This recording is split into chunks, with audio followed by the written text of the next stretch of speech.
তারা আসলে পরকালে সত্যিকার অর্থে বিশ্বাস করে না, অথবা অর্ধেক বিশ্বাস করে অর্ধেক করে না। যদি পুরো বিশ্বাস করতো তাহলে এই কাজ করতো না। যদি বলেন নামাজ তো পড়ে অভ্যেস বসত, নামাজ পড়া একটা অভ্যেসের ব্যাপার। ছোটবেলার থেকে 10-20 বছর মা বাবা পিটিয়ে নামাজ পড়ালে বাকি জীবন নামাজ ছাড়া যায় না। ছোটবেলার থেকে কোনো বাচ্চাকে রোজা রাখালে, পুজো করালে তারা সেটি আর ছাড়তে পারে না বড় হলে, অভ্যেস বসত করে। বেশিরভাগ লোককে আমরা যে ধর্মকর্ম করতে দেখি তাদেরকে দীর্ঘদিন ধরে প্র্যাকটিস করানো হয়েছে, তাই তারা করে, মনে প্রাণে করে না, মনে প্রাণে ধারণ করে না ধর্মকে। ধৃ ধাতু থেকে এসেছে ধর্ম, ধারণ করবার বিষয়। তো ধারণে যদি না করে তাহলে কেমন ধার্মিক? ধার্মিক না তারা। তাই ওই লাইনে ভয় দেখানো যাবে না, কিচ্ছু লাভ হবে না। শাস্তি দিয়ে মনে ভয় ঢুকিয়ে দিতে হবে, কাঁপুনি জাগিয়ে দিতে হবে শরীরে, এবং জানতে হবে যে গত মাসে একজনকে ফাঁসি দেওয়া হয়েছে, 15 দিন আগে একজনকে ফাঁসি দেওয়া হয়েছে, ফায়ারিং স্কোয়াডে পাঠানো হয়েছে খাদ্যে ভেজাল দেওয়ার কারণে। মানুষ মারবার অধিকার কাউকে দেওয়া হয়নি। হাসিনা গুলি করে মানুষ মেরেছে, এরা আস্তে আস্তে বেশ দিয়ে মানুষ মারে। পার্থক্য কি? দুই পক্ষই তো খুনি। তাই সরকারের কাছে দাবি জানাচ্ছি, যা হয়েছে যথেষ্ট না।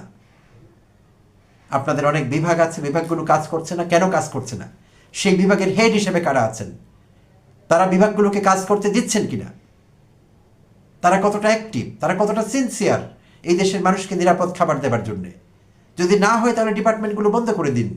স্বাস্থ্য মন্ত্রণালয়কে বলছি, স্বরাষ্ট্র মন্ত্রণালয়কে বলছি, আইন উপদেষ্টাকে বলছি, বন্ধ করে দিন এগুলো। জনগণের ট্যাক্সের টাকা এদের বেতন দেবার দরকার নেই, কারণ এদের দৃশ্যমান কোনো কাজ আমাদের নজরে আসছে না।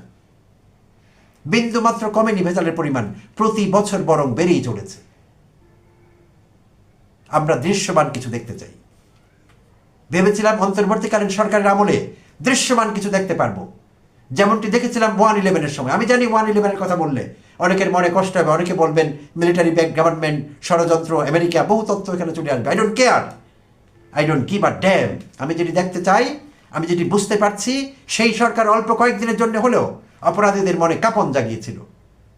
অপরাধীরা চিৎকার করে তাদের ঘুম ভাঙত, দুঃস্বপ্ন দেখে তাদের ঘুম ভেঙেছে।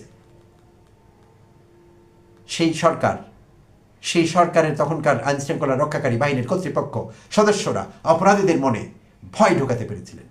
এরকম ভয় ঢোকাতে হবে তাদের মনে। খাবারের মতো একটি বেসিক বিষয়কে হেলাফেলা করবার কোনো বিষয় নয়, ঔষধের মতো এরকম গুরুত্বপূর্ণ বিষয়কে হেলাফেলা করবার কোনো টপিক না এটি।